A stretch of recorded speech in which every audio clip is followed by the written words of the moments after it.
Surat crime બ્રાન્ચે વૃદ્ધ મહિલાઓને નિશાન બનાવતી ગેંગનો પર્દાફાશ કર્યો। રિક્ષામાં પેસેન્જરોનો સ્વાંગ કરી સોનાના ઘરેણા ચોરી કરતી ગેંગ ઝડપાઈ હતી। કુલ 4 આરોપી મહિલા સહિત ઓટો રિક્ષા સાથે પકડી પાડ્યા। ₹12.57 લાખના સોનાના ઓરિજિનલ ઘરેણા મુદ્દામાલ જપ્ત કરવામાં આવ્યો। સુરત ક્રાઇમ બ્રાન્ચે વૃદ્ધ મહિલાઓને નિશાન બનાવતી ગેંગનો પર્દાફાશ કર્યો છે। રિક્ષામાં પેસેન્જરોનો સ્વાંગ કરી સોનાના ઘરેણા ચોરી કરતી ગેંગ ઝડપાઈ છે। કુલ 4 આરોપીઓને ઓટો રિક્ષા સાથે પકડી પાડવામાં આવ્યો છે।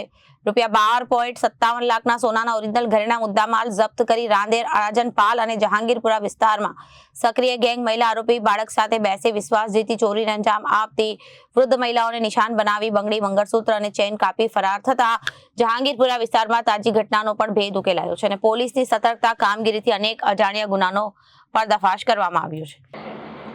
સુરત ક્રાઇમ બ્રાન્ચ દ્વારા ઓર્ગેનાઇઝ ગુનાઓ શોધી કાઢવા માટે સતત પ્રયત્નો કરવામાં આવતા હોય છે।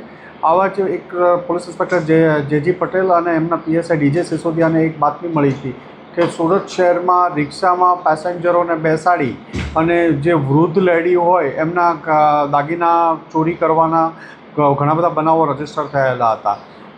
આ ગુનાના વર્કઆઉટ કરતા હતા એમાં પોલીસ ઇન્સ્પેક્ટર જે પટેલ અને ડીજે સિસોદિયાને બાતમી મળી હતી કે મૂળ પાલીતાણાના અને હાલ કઠોર વિસ્તારમાં રહેતા 4 લોકો આજે અહીંયા સુરતમાં કરવામાં આવવાના, જહાંગીરપુરા વિસ્તારમાં આવવાના છે રિક્ષા લઈને ચોરી કરવા માટે।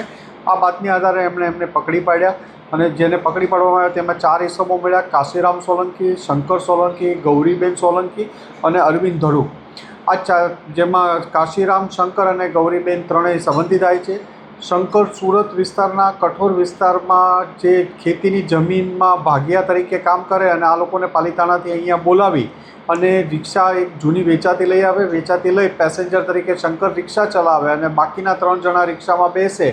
ગૌરીબેન પોતાના 1.5 વર્ષના બાળકને સાથે લઈ અને બેસે અને જે પેસેન્જર લેડીઝ, વૃદ્ધ લેડીઝ હોય એને ટાર્ગેટ કરે, એમને વચ્ચે બેસાડી અને એમના ઘરેણા કટરથી કાપી લેતા હતા। એમાં કોઈ બંગડી, ચેન, અલગ મંગળસૂત્ર વગેરે બનાવો કાપવાના 3 ગુના હમણાં તાજેતરમાં દાખલ થયેલા છે। જેમાં જહાંગીરપુરા, પાલ અને અડાજણ વિસ્તારમાં આ લોકો પાસેથી 12.5 લાખ કરતાં વધુનો મુદ્દામાલ, બંગડીઓ અને કાપેલા મળી આવેલા છે અને સુરત શહેરના 14થી વધુ ગુનાઓ કરેલાનું એ લોકોએ અડાજણ, પાલ અને જહાંગીરપુરા વિસ્તારમાં 14થી વધુ ગુના કરેલાનું કબૂલાયું છે। આ લોકો વિરુદ્ધ અગાઉ પણ ગુના દાખલ થયેલા છે અને હાલમાં એમની પૂછપરછ ચાલુ છે। કેવી રીતે આ લોકો પેસેન્જરની નજર ચૂકવીને વસ્તુ કાઢી લેતા? પેસેન્જર રિક્ષા શંકર રિક્ષા ચલાવે અને બાકીના 3 જણ પાછળ બેઠા હોય।